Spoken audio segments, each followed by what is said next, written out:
आज हम एक बहुत ही अजीब लेकिन एकदम सच्ची बात करने वाले हैं। अप्रत्याशित धन का अभिशाप। ये कैसे हो सकता है कि अचानक मिली बेशुमार दौलत एक वरदान के बजाय एक बुरे सपने में बदल जाए?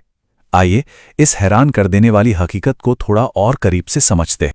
जरा एक पल के लिए सोचिए, अगर किसी की किस्मत रातों रात चमक जाए और उसके बैंक खाते में करोड़ों रुपए आ जाएं, तो उन पैसों का क्या होगा?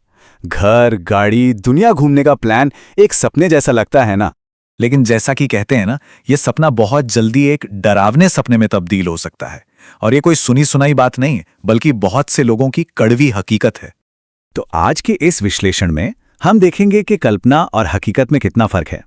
सडन वेल्थ सिंड्रोम नाम के मनोवैज्ञानिक जाल को समझेंगे, उन आम गलतियों को जानेंगे जो बहुत महंगी पड़ती हैं, देखेंगे कि इसका असर दूसरों पर कैसे पड़ता है, और हाँ, आखिर में इससे बचने का रास्ता भी ढूंढेंगे। तो चलिए हमारे पहले हिस्से से शुरू करते हैं। हम अक्सर यही सोचते हैं कि पैसा हर मुश्किल का हल है, लेकिन सच तो ये है कि आंकड़े एक बिल्कुल अलग ही कहानी सुनाते हैं। ये आंकड़ा देखिए, 70%। ये सच में चौंकाने वाला है। लगभग 70% मामलों में जो पैसा एक पीढ़ी कमाती है, वो तीसरी पीढ़ी तक पहुंचते पहुंचते खत्म हो जाता है, गायब। इससे एक बात तो साफ है, पैसा मिलना एक बात है और उसे संभाल पाना वो बिल्कुल दूसरी और शायद कहीं ज्यादा मुश्किल चुनौती है। तो सवाल ये उठता है कि भाई ऐसा होता क्यों है? इसके पीछे एक बहुत बड़ा मनोवैज्ञानिक कारण है, जिसे कहते हैं sudden wealth syndrome. Sudden wealth syndrome मतलब ये कोई इंसान की कमी नहीं है, बल्कि अचानक मिले बेशुमार पैसे का दिमाग पर एक तरह का असर है। सोचिए, जब किसी की पूरी जिंदगी, उसकी पहचान, सब कुछ रातों रात बदल जाए, तो दिमाग के लिए इस बदलाव को पचा पाना कितना मुश्किल हो जाता है। और इसके जो लक्षण हैं वो काफी सीरियस हो सकते हैं। लोग अपने पुराने दोस्तों, यहां तक कि परिवार से कटने लगते हैं। उन्हें लगता है कि वो अब उस दुनिया का हिस्सा नहीं रहे। हर पल एक डर सताता है कि यह पैसा कहीं चला ना जाए, और कभी-कभी तो इस बात पर गिल्ट भी होता है कि उन्हें इतनी अच्छी किस्मत क्यों मिली, जबकि बाकी लोग मेहनत कर रहे हैं। इसके पीछे एक और बड़ी मजेदार मनोवैज्ञानिक चीज काम करती है। इसे कहते हैं मेंटल अकाउंटिंग।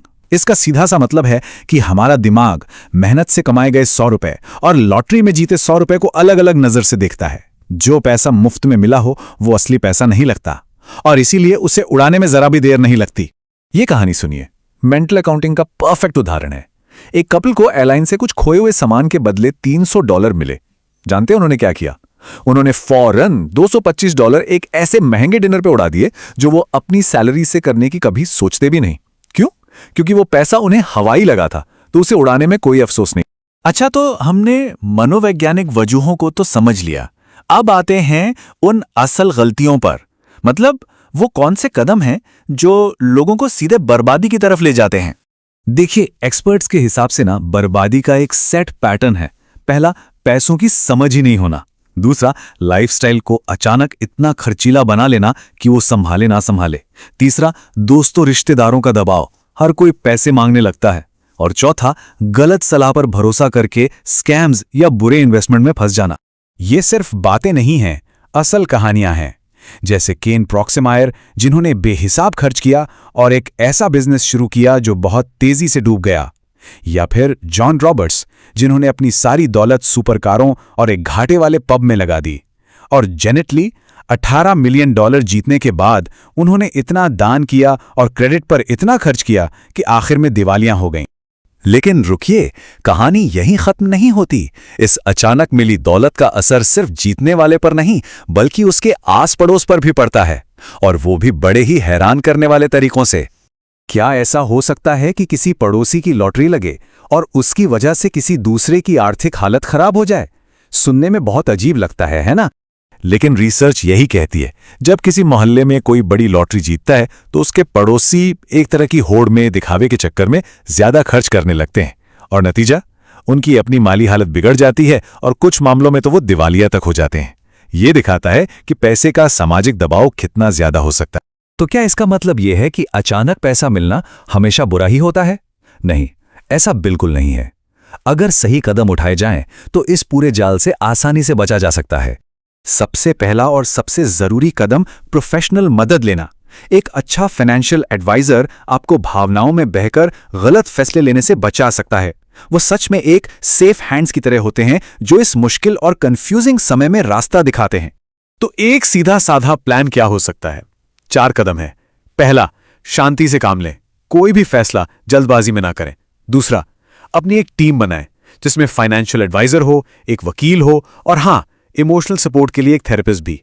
तीसरा, एक डिटेल्ड प्लान बनाएं। और चौथा, खुद को पैसों के बारे में सिखाएं ताकि अपनी दौलत को समझ सकें और उसे बचा सकें।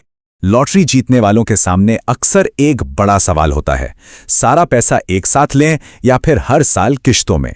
देखिए, एक साथ पैसा लेने में फायदा यह है कि उसे इन्वेस्ट कर सकते हैं, लेकिन उसे गंवाने का खतरा भी उतना ही ज्यादा होता है। वहीं दूसरी तरफ सालाना पेमेंट आपको एक अनुशासन में रखता है और इस नई जिंदगी से तालमेल बिठाने का वक्त देता है। और आखिर में ये एक सवाल है जो सोचने पर मजबूर करता है, असली दौलत क्या है? क्या वो सिर्फ बैंक में पड़ा हुआ पैसा है या फिर उस पैसे से बनाई गई सुरक्षा और मन की शांति है? शायद धन का असली मतलब इन नंबरों से कहीं ज्यादा गहरा है।